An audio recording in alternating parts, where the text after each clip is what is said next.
الأنبياء والمرسلين نبينا محمد وعلى آله الطاهرين الطيبين وأصحابه أجمعين ومن سار على نهجهم إلى يوم الدين. اللهم انفعنا بما علمتنا وعلمنا ما ينفعنا وزدنا علما.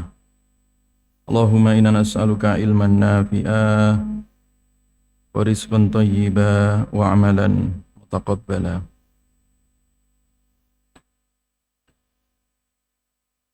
Amma ba'du, jamaah sekalian yang diberkahi oleh Allah, alhamdulillah dengan izin Allah kita kembali hadir di majelis Sahih Bukhari. Kita lanjutkan pada babul iktisal idza aslama wa rabtil asiri aidan fil masjid. Bab tentang kewajiban mandi ya, idza aslama ketika orang masuk Islam. Wa rabtil asiri dan mengikat tawanan. Aidon juga fil masjid di masjid ya. Jadi bab ini nanti akan dibahas terkait tentang salah satu kisah ya, Tsumamah bin Usal yang diikat ya di Masjid Nabawi yang kemudian akhirnya masuk Islam ya. Qala Imam Bukhari rahimallah, haddatsana Abdullah ibnu Yusuf qala haddatsana Al-Laitsu qala haddatsana Sa'id bin Abi Sa'idin Sami'a Abu Hurairah radhiyallahu an qala. Sahabat Abu Hurairah menceritakan ba'atsan Nabiyyu sallallahu alaihi wasallam. Ba'atsan Nabiyyu, Nabi mengutus sallallahu alaihi wasallam qailan ya. Qailan pasukan ya, pasukan berkuda ya. Qibala Najdin, ke arah Najd ya. Faja'at birojulin, Faja'at kemudian datang ya, birojulin dengan membawa seseorang, min Bani Hanifah, dari Bani Hanifah, yuqalu lahu Tsumamah, dikatakan orang tersebut namanya Tsumamah. Tsumamah itu benu Usalin ya, Tsumamah bin Usal. Jadi suatu ketika Nabi SAW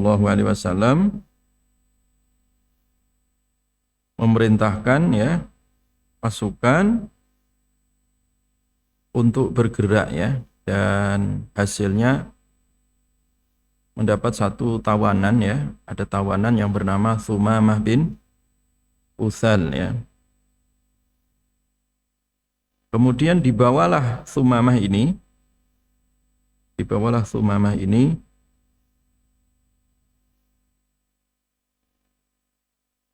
dan diikatlah ya di tiang Masjid Nabawi ya.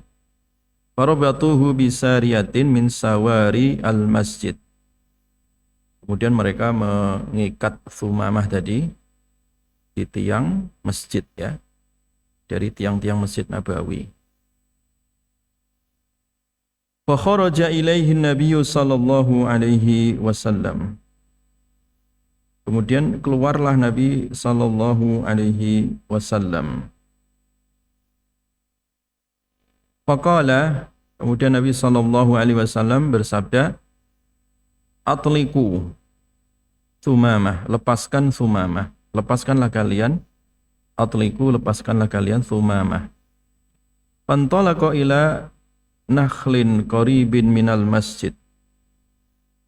Kemudian Tsumamah ini dibawa di salah satu pohon kurma dekat masjid ya Nabawi. Faghtasala, kemudian mandi ya. Tsumma dakhala al masjid, kemudian masuk masjid. Faqala asyhadu an la ilaha illallah wa anna Muhammadar Rasulullah. Nah, kemudian Sumamah ini akhirnya bersyahadat ya, asyhadu an la ilaha illallah wa asyhadu anna Muhammadar Rasulullah ya. Jamaah sekalian ya, Sumamah bin Utsal ya, ini termasuk dari kabilah Bani Hanifah ya, di daerah Yamamah ya. Nah, beliau ini termasuk kepala suku ya, Sayyidu Bani Hanifah. Beliau ini sebenarnya kepala suku dari Bani Hanifah ya. Nah, asal mulanya Sumamah ini di dalam perjalanan itu ingin melaksanakan ibadah ya, ibadah untuk ke Ka'bah ya. Jadi orang-orang jahiliyah dulu itu pun mereka masih percaya terhadap Ka'bah ya. Cuman waktu itu Sumamah ini belum masuk Islam ya. Akhirnya tertangkap ya dan dibawa ke Masjid Nabawi ya. Dibawa ke Masjid Nabawi ya. Dan diikat di situ ya. Karena tawanan ya. Akhirnya diikat di masjid ya. Nah, kemudian dilepaskan oleh Nabi Sallallahu Alaihi Wasallam ya. Dilepaskan oleh Nabi Sallallahu Alaihi Wasallam ya. Jadi Sumamah ini asalnya orang yang memusuhi Rasulullah Sallallahu Alaihi Wasallam. Tapi ketika melihat akhlak Nabi ya, ketika Sumamah ini menjadi tawanan selama dia diikat di Masjid Nabawi, kemudian melihat akhlak Nabi yang sangat luar biasa ya. Jadi yang terkesan bagi Sumamah ini adalah akhlak Nabi ya. Akhlak Nabi terhadap tawanan. Nah, ketika Nabi pertama kali jumpa Sumamah ini, kesan yang diterima oleh Sumamah adalah tadi Nabi itu orangnya sangat penyayang tadi ya. Ketika para sahabat mengikatnya di tiang masjid ya, justru Nabi SAW mengatakan atliqu Sumamah, lepaskan saja ya, jangan diikat ya. Sumamah itu nggak usah diikat ya, nggak usah diikat. Nah, ketika melihat ini ternyata ya, selama ini berita yang sampai kepada Sumamah tentang Rasulullah itu adalah berita-berita buruk ya, berita-berita negatif ya. Sehingga Sumamah itu benci sekali dengan Nabi. Ternyata ketika beliau jumpa dengan Nabi itu berbeda. Ya. Berbeda dalam arti apa? Dikira selama ini kebencian Sumamah terhadap Rasulullah SAW karena tadi berita-berita buruk yang disiarkan oleh orang-orang jahiliyah ya, orang-orang kafir Quraisy waktu itu ya, terhadap diri Nabi, itu yang membuat Sumamah benci ya. Tetapi ternyata ketika jumpa dan mengetahui akhlak Nabi yang begitu santun, begitu baik ya, begitu luhur, mulia ya, akhirnya beliau malah justru kepincut untuk masuk Islam ya. Ketika Sumamah kemudian dilepas ya, dan kemudian diperintahkan untuk bersih-bersih diri ya, mandi gitu, maka seketika itu Sumamah kemudian menyatakan diri untuk bersyahadat ya. Bersyahadat ya. Bersyahadat ya.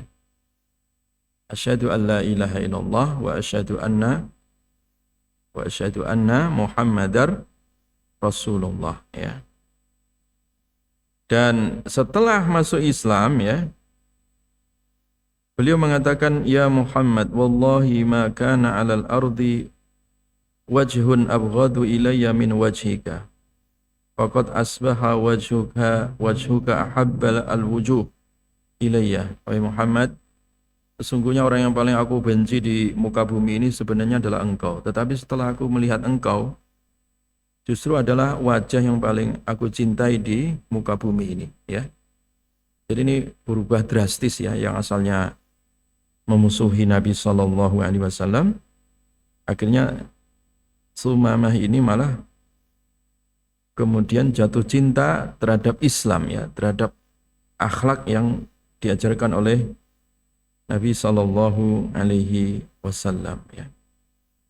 Jamaah sekalian diberkahi oleh Allah Subhanahu Wa Taala. Nah di sini ya. Di sini Nabi Shallallahu Alaihi Wasallam mengajarkan akhlak yang mulia ya, akhlak yang mulia, khususnya akhlak yang ditampakkan ketika berada di dalam masjid ya, di dalam masjid. Ketika para tawanan itu diikat di dalam masjid, justru Nabi Shallallahu Alaihi Wasallam bukan menyiksa mereka ya, tapi malah justru melepaskan ikatan tali mereka. Nah ini menimbulkan kesan ya bahwa masjid itu harus memiliki citra baik ya. Masjid itu sebagai tempat untuk berteduh ya. Masjid itu sebagai tempat yang mengayomi masyarakat ya.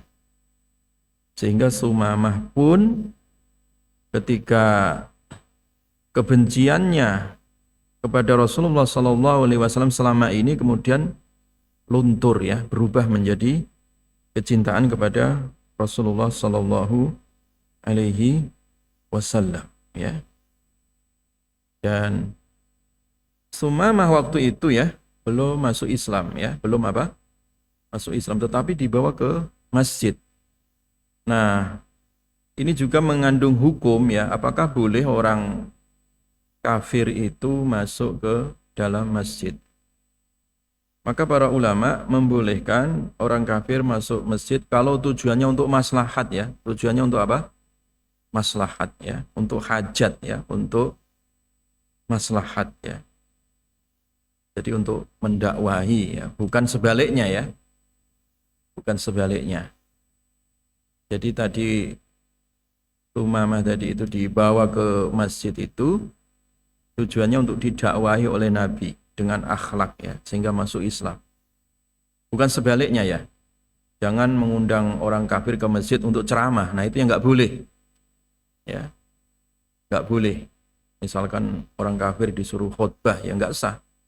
Orang kafir disuruh dikasih panggung, dikasih mimbar untuk ceramah, itu yang tidak boleh. Kalau hanya sekedar dia masuk berkunjung ya, ingin melihat bagaimana tata cara sholat, ingin melihat bagaimana aktivitas berada di dalam masjid misalkan ya, itu dibolehkan ya kalau untuk maslahat. Tetapi kalau sebaliknya mengandung madorot ya, mengandung fitnah, maka itu tidak dibolehkan ya, itu tidak apa? Dibolehkan ya. Jelas ya jamaah sekalian ya. Jadi sekali lagi masjid itu sebagai mimbar dakwah ya. Mimbar dakwah sebagai corong dakwah, mengajak kepada siapa saja untuk kembali ya. Untuk kembali kepada Islam, diajak supaya mereka masuk Islam ya.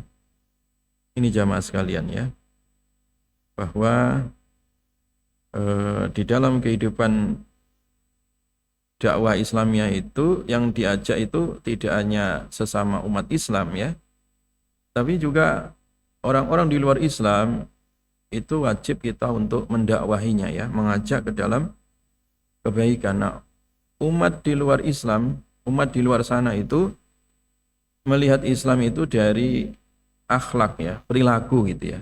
Sama kayak Sumamah tadi yang asalnya benci sekali terhadap Islam, benci sekali terhadap Rasulullah, tetapi ketika melihat tampilan akhlak Rasulullah yang luar biasa tadi, itu yang menyebabkan Sumamah ini apa? Tertarik untuk masuk Islam. Inilah yang disebut dengan ud'u ila sabili rabbika bil hikmah. Ajaklah ke jalan Tuhanmu dengan hikmah ya. Dengan hikmah ya, dengan bahasa yang baik, dengan akhlak yang baik ya. Jadi jangan sampai pesan yang baik kemudian metode penyampaiannya kurang baik. Nanti tangkapan masyarakat ya kesannya kurang baik gitu kan. Nabi Musa, Nabi Harun saja ketika diperintahkan untuk mendakwahi Fir'aun yang congkak, yang sombong, Allah Subhanahu wa taala perintahkan Musa dan Harun dengan bahasa santun, bukan dengan bahasa kecongkaan gitu. Faqula lahu qaulan layyina, ya, katakan kepada Fir'aun itu dengan kaulan layyina, ya, dengan bahasa yang santun ya, bahasa yang lembut ya. Bukan bahasa congkak, bukan bahasa kesombongan ya.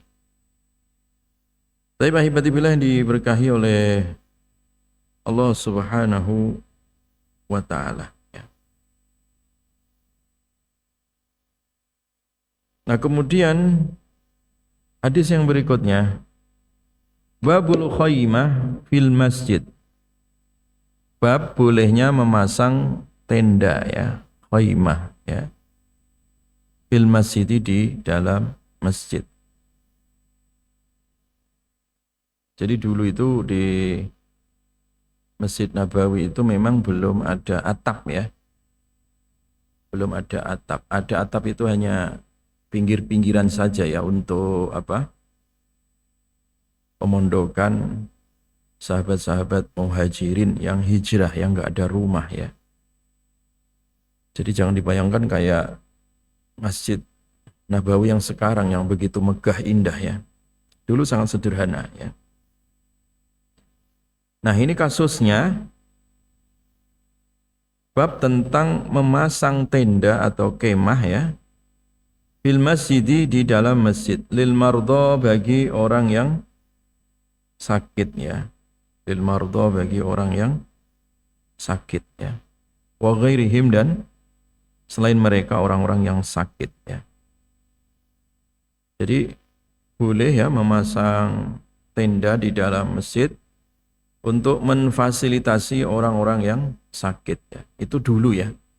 Karena dulu itu memang belum ada atap kayak sekarang ya. Jadi orang kalau malam, kalau siang, kalau tidak dikasih tenda bisa kepanasan atau kedinginan gitu ya.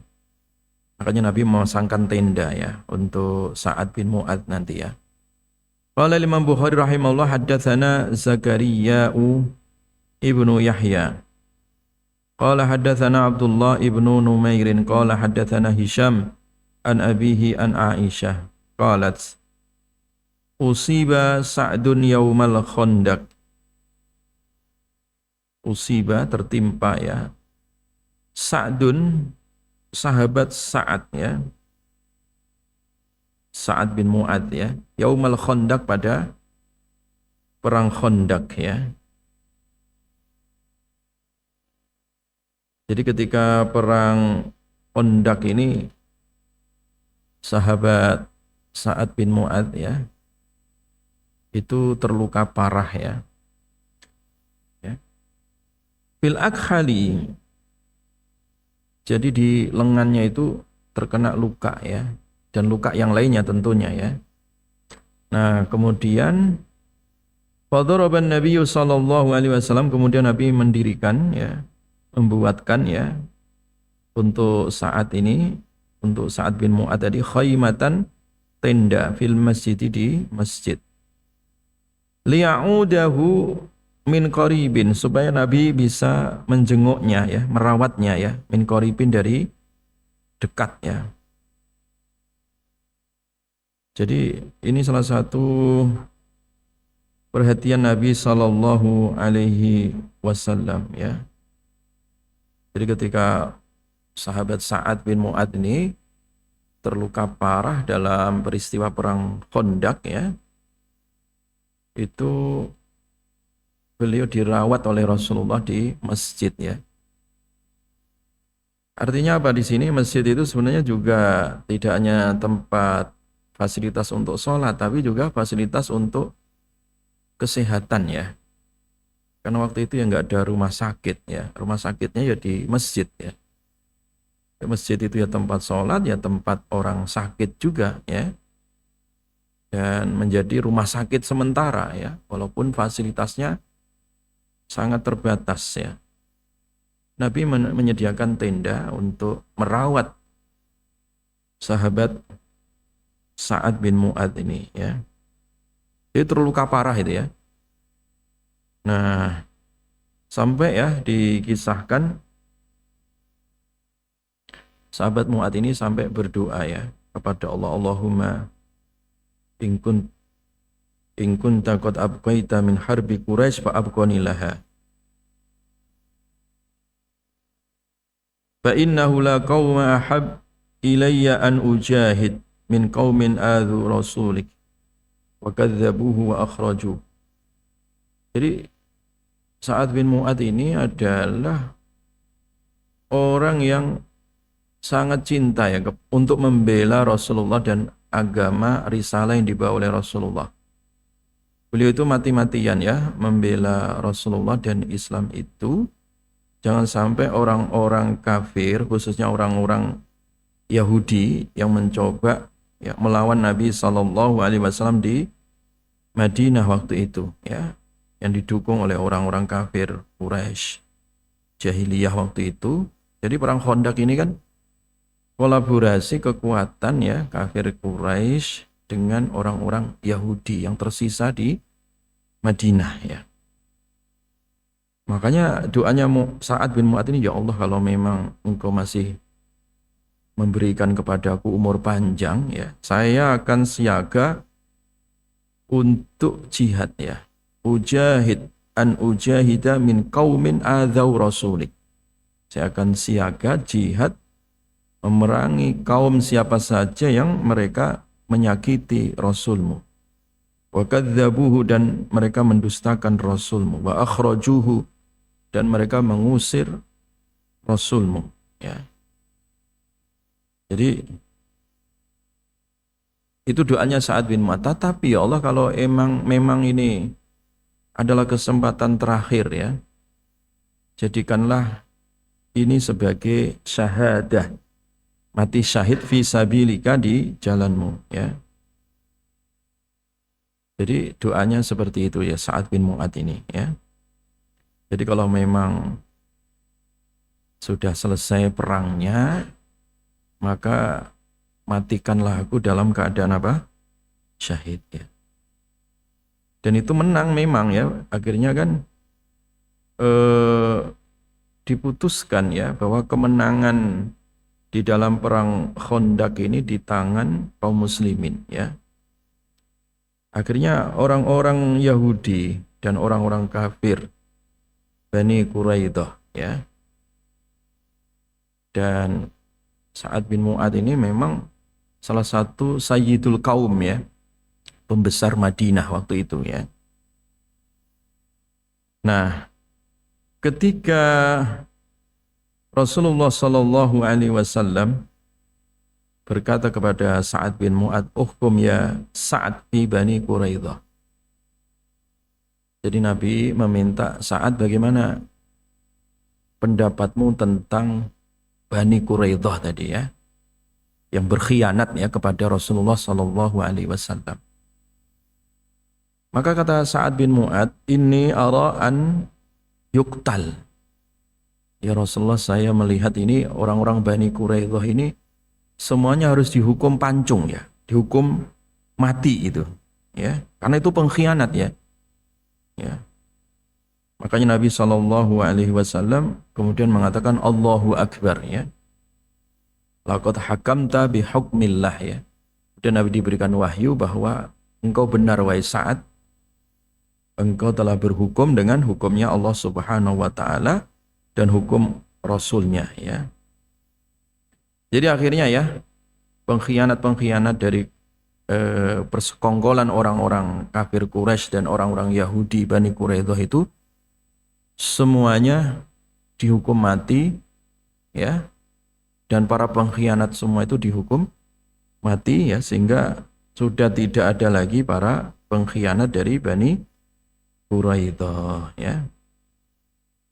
Tapi ahibati fillah yang diberkahi oleh Allah Subhanahu wa taala. Ini sahabat Sa'ad bin Mu'ad ya. Nah, kemudian tidak lama ya ketika saat ini berada di masjid ya dia, falam yaruhum wa fil masjid khaymatun min bani Ghifar illa dam yasilu ilaihim. Jadi memang lukanya sahabat Sa'ad bin Mu'ad ini memang bukan luka biasa, terluka parah ceritanya. Sampai darah itu mengalir gitu ya. Jadi karena memang saking parahnya itu luka tadi ya. Waqalu ya ahlal khaymah, akhirnya para sahabat yang berada di situ ya, mereka mengatakan, wahai ahli khaymah, ma hadzal ladzi ya'tina min qablikum. Apa ini yang datang kepada kita di sebelum kalian? Fa idza Sa'dun yaghdu jurhuhu daman famata fiha ya. Akhirnya darah itu mengalir kemana-mana ya.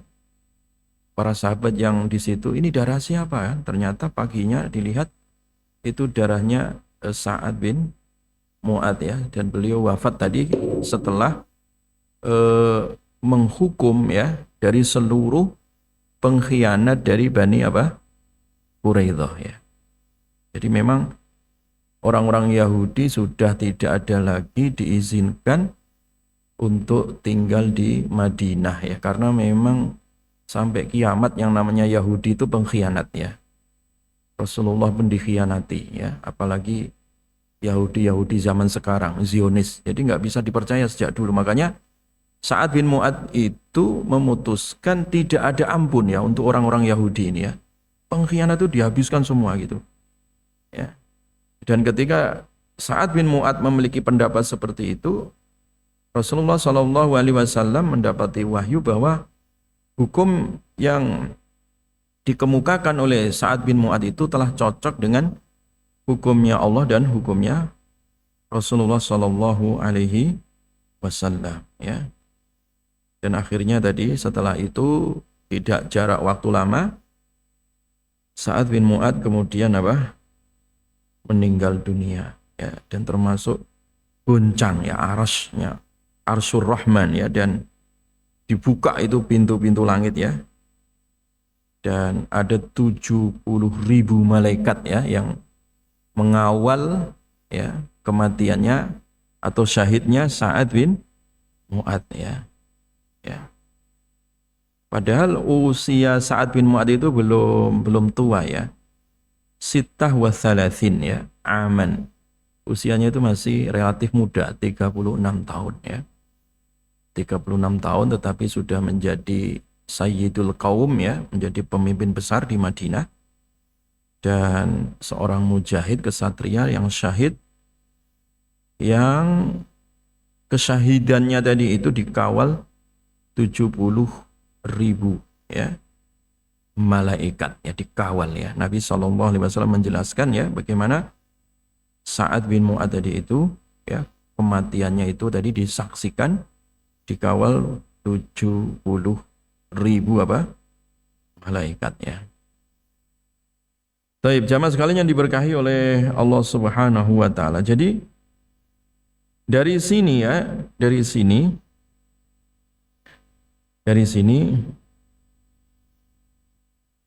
Imam Bukhari rahimahullah kemudian menjelaskan tentang pentingnya ya peran masjid ya sebagai pusat ya, tidak hanya pusat ibadah mahdhah ya seperti sholat, tetapi juga sebagai tempat ya untuk pusat kesehatan masyarakat ya.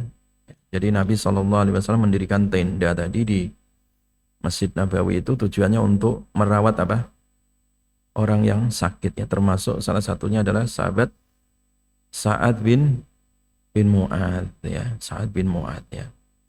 Ini menandakan bahwa ya masjid itu juga memang harus menjadi sentral ya kegiatan di masyarakat ya, termasuk kegiatan untuk merawat kesehatan ya. Jadi memang Peran masjid itu ya tidak hanya tempat sholat tapi juga sebagai rumah sakit ya, rumah sakit ya. Bahkan perawat-perawatnya pun disiapkan oleh Nabi Shallallahu Alaihi Wasallam ya. Salah satunya itu Nabi menunjuk Ummi Atiyah ya. Ummi Atiyah ini seorang ibu-ibu dari sahabat Ansar ya, yang salah satu tugasnya itu tadi merawat ya para sahabat yang terluka ya, mengobati para sahabat yang terluka ya, yang mereka masih hidup ketika mereka pulang dari peperangan ya, luka di sana, luka di sini. Itu salah satu perawatnya adalah Ummi Atiyah ya. Jadi sebenarnya ini fakultas kesehatan yang sudah diajarkan oleh Nabi Shallallahu Alaihi Wasallam, dan itu kampusnya berpusat di Masjid Nabawi. Jadi masjid itu sebagai fakultas kedokteran dan fakultas kesehatan ya, itu menjadi sebuah model ya, rujukan ketika bahkan ketika tawanan perang, bahkan ketika para sahabat yang terluka itu mereka dirawatnya di masjid, dibuatkan tenda, dirawat ya. Dan bahkan sampai urusan jenazahnya juga diurus di mana? Di masjidnya. Jadi memang masjid itu sebagai pusat apa? Peradaban ya. Jadi sebagai pusat apa? Peradaban ya. Sehingga disinilah Nabi menfusikan masjid itu sebagai tempat untuk menggerakkan umat ya. Masjid sebagai tempat untuk menggerakkan umat ya. Sehingga di sini dipahami ya, masjid itu ya sebagai pusat kegiatan untuk mendekatkan diri kepada Allah secara vertikal gitu, hablum minallah, dan juga menjadi pusat untuk mendekatkan diri kepada masyarakat ya, sebagai kegiatan-kegiatan apa? Sosial. Ya implementasinya hari ini ya misalkan donor darah di masjid itu biasa aja gitu kan. Di Masjid As-Sofia ini juga mengadakan donor darah atau sunatan massal ya, atau berobat gratis ya. Ya kalau masjid misalkan ada keterbatasan dana bisa bersinergi ya, bekerja sama dengan puskesmas, dengan rumah sakit ya, dengan para asosiasi dokter ya. Misalkan di As-Sofia ini kan setiap tahun ada sunatan massal dari dokter-dokter Turki malah kan ya, yang mengadakan itu. Kemudian donor darah ya, kerjasama dengan PMI ya, dan begitu seterusnya ya. Jadi sebagai pusat kesehatan ya, cek kesehatan gratis misalkan, atau kalau nggak gratis misalkan ya, yang berobat kan tidak semua orang miskin, ada juga orang kaya ya. Yang kaya ini harusnya tetap dia menyumbang gitu ya, sebagai donatur gitu ya. Nah tujuannya apa? Supaya itu dana berputar, supaya operasionalnya itu tidak terganggu. Yang namanya orang sakit itu butuh obat ya, butuh pelayanan kesehatan, butuh modal ya. Jadi memang sinergi infak ya, sinergi sedekah tadi, kemudian didistribusikan untuk kesehatan masyarakat, untuk perawatan masyarakat, dan begitu seterusnya. Ini menjadi sebuah hal yang harus dipikirkan gitu ya. Dipikirkan seperti itu ya. Apalagi sekarang ini ya banyak apa isu-isu tentang kesehatan ya. Demikian juga tidak hanya masalah pengobatan tapi juga pencegahan dengan edukasi kesehatan, khususnya kepada generasi anak-anak muda sekarang ini. Jadi termasuk di Bogor ini penularan HIV itu sangat mengerikan itu ya, dengan pergaulan bebas ya, orang gonta-ganti pasangan yang tidak halal. Ini HIV ini sangat mengerikan ya. Jadi oleh karena itu ini juga masjid juga ikut berperan aktif memberikan edukasi kepada masyarakat ya, supaya berperilaku sehat ya, secara fisik ya sehat, secara mental jangan sampai melakukan perilaku-perilaku yang menyimpang, karena penyimpangan perilaku itu menyebabkan banyak musibah ya, termasuk penyakit-penyakit kutukan ya, penyakit-penyakit yang belum ada sebelumnya ya, penyakit yang terkadang sulit ya obatnya ya, sehingga disinilah obat iman, obat untuk amal soleh ini penting ya, ini salah satu peran masjid di situ. Dan itu yang diajarkan oleh Nabi Sallallahu Alaihi Wasallam tadi ya. Jadi masjid itu pusat semuanya tadi ya. Bahkan orang tawanan perang pun taruh masjid ya. Orang sakit pun ditaruh di masjid ya. Dan begitu seterusnya. Taib jamaah sekalian yang diberkahi oleh Allah Subhanahu wa taala ya. Babu idkhalil ba'iri fil masjid lil illah. Ini termasuk ya, memasukkan unta fil masjid, di masjid lil illati untuk satu hajat ya, alasan untuk satu kebutuhan ya. Jamaah sekalian ya, jadi sampai ya ketika itu ya Nabi sallallahu alaihi wasallam, tawafan Nabi sallallahu alaihi wasallam ala ba'irihi ya. Jadi Nabi pernah ya berada di atas kendaraannya ya. Beliau keliling ya menggunakan unta beliau ya. Ini karena satu kebutuhan ya, satu kebutuhan ya. Selama itu tidak mengotori masjid. Maksudnya itu ya di halaman atau di sekitar masjid itu. Nah, implementasinya kalau sekarang ya misalkan hari korban kayak seperti ini kan. Nah, ini musim korban, bulan Dzulhijjah ya. Hari raya korban, orang banyak korban membawa sapi, kambing dan seterusnya kan. Itu kan dibawa di area masjid, boleh nggak? Ya nggak apa-apa gitu ya. Tidak masalah selama tidak mengotori tempat sholatnya ya. Jadi kalau memang itu kebutuhan ya, tidak menjadi masalah. Misalkan motong hewan kurban di sekitar masjid selama tidak mengotori tempat sholatnya, tidak ada masalah. Jadi memang masjid itu jadi sebuah sentral gitu ya, kegiatan masyarakat gitu ya, termasuk kegiatan orang korban misalkan, itu enggak ada masalah ya. Qala Imam Bukhari rahimahullah, haddatsana Abdullah ibnu Yusuf qala akhbarana Malik an Muhammad ibni Abdurrahman ibni Naufal an Urwata an Zainab binti Abi Salamah an Ummi Salamah qalat syakautu ila Rasulillah sallallahu alaihi wasallam ya.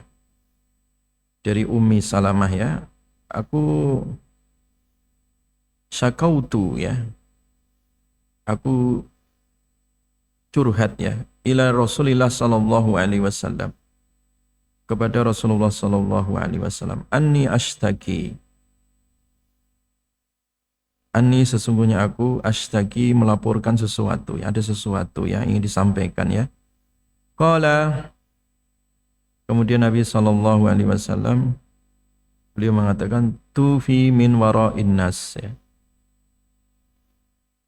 kelilinglah di belakang manusia, wa anta raqibah, wa anti raqibah ya, dan engkau naik unta tadi ya. Fatuftu,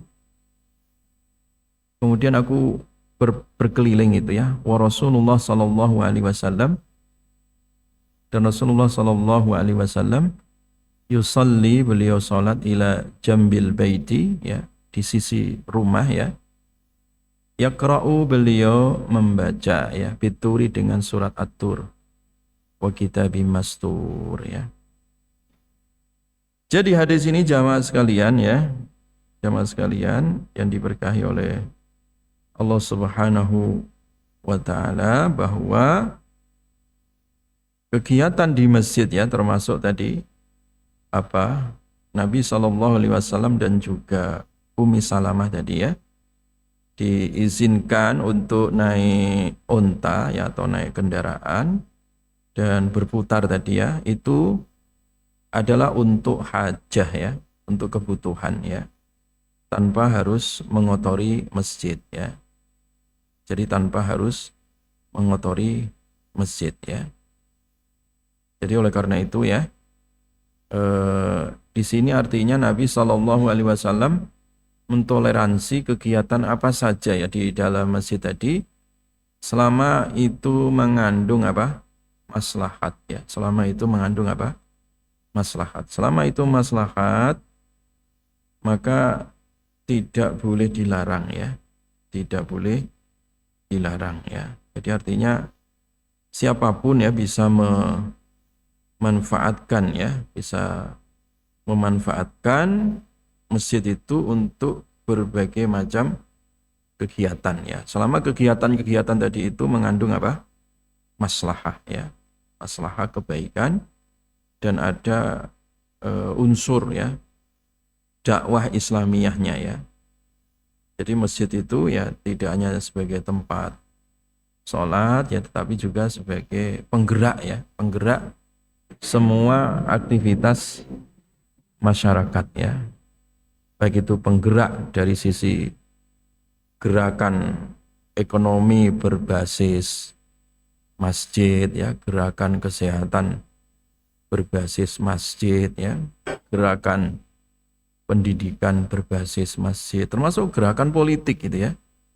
Gerakan politik berbasis apa? Masjid ya. Jadi semuanya gitu, kegiatan-kegiatan yang sifatnya vertikal, hubungan langsung dengan Allah, atau kegiatan-kegiatan sosial ya. Kegiatan-kegiatan sosial ya, bagaimanapun kalau itu mengandung nilai manfaat ya, bisa dilakukan di dalam apa? Masjid ya. Bisa dilakukan di dalam masjid ya. Jelas ya jamaah ya. Jadi ini adalah salah satu fungsi masjid secara utuh ya, secara utuh ya, secara komprehensif ya. Hingga masjid itu sebagai pusat ya peradaban ya.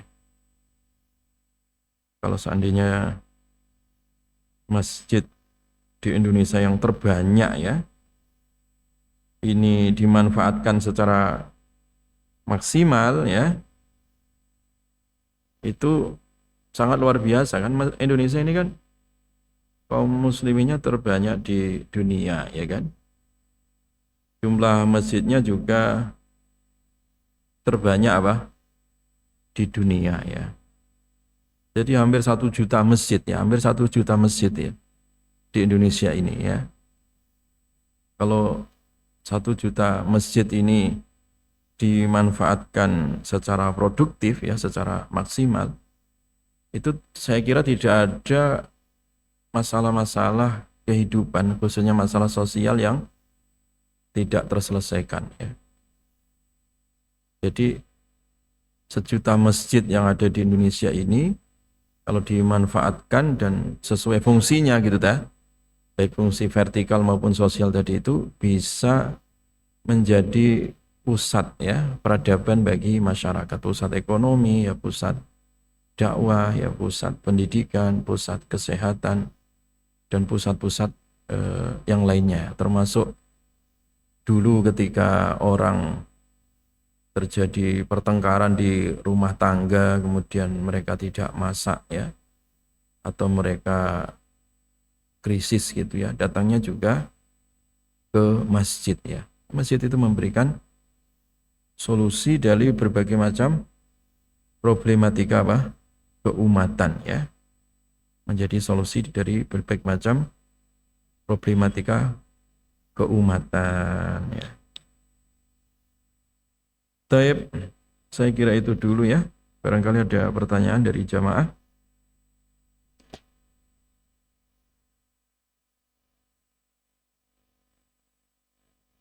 Ada jamaah pertanyaan? Cukup? Iya, silakan Pak.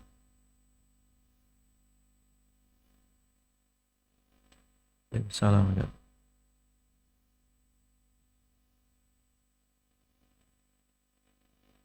Apanya Pak?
Iya.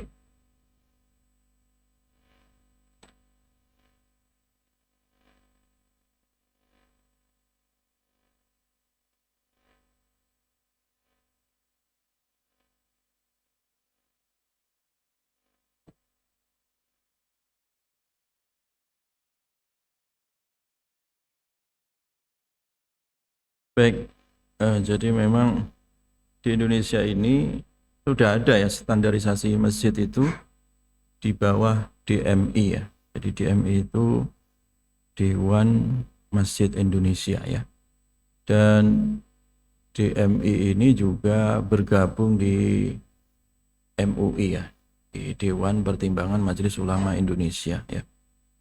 Dan itu ada di setiap daerah ya, di seluruh Indonesia ya. Jadi sudah ada ikhtiar ya, sudah ada ikhtiar secara nasional di bawah DMI dan juga MUI ya. Walaupun memang ya kenyataannya masih butuh terus ya diperjuangkan.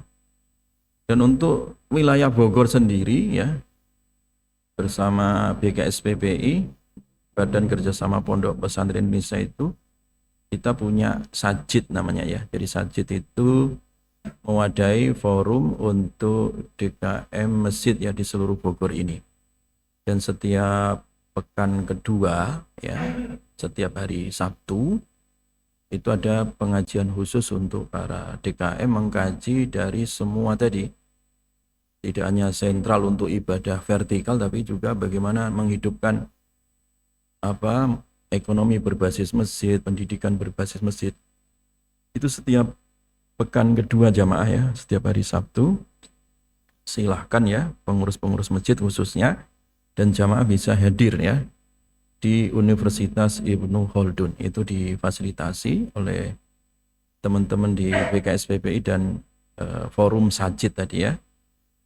Setiap hari Sabtu Pak ya. Setiap hari Sabtu pekan kedua ya. Dari jam 7 sampai jam 9 ya.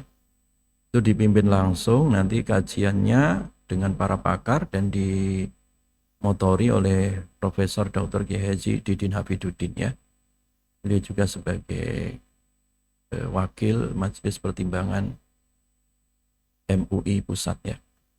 Saya kira itu ya, nanti insya Allah dikaji terus, insya Allah akan memunculkan konsep-konsep ideal gitu ya dan juga prakteknya supaya masjid itu berperan aktif ya memakmurkan jamaah dan juga masyarakat. Wallahu a'lam bishawab. Subhanakallahumma bihamdika asyhadu an la ilaha illa anta astaghfiruka wa atubu ilaik. Assalamualaikum warahmatullahi wabarakatuh.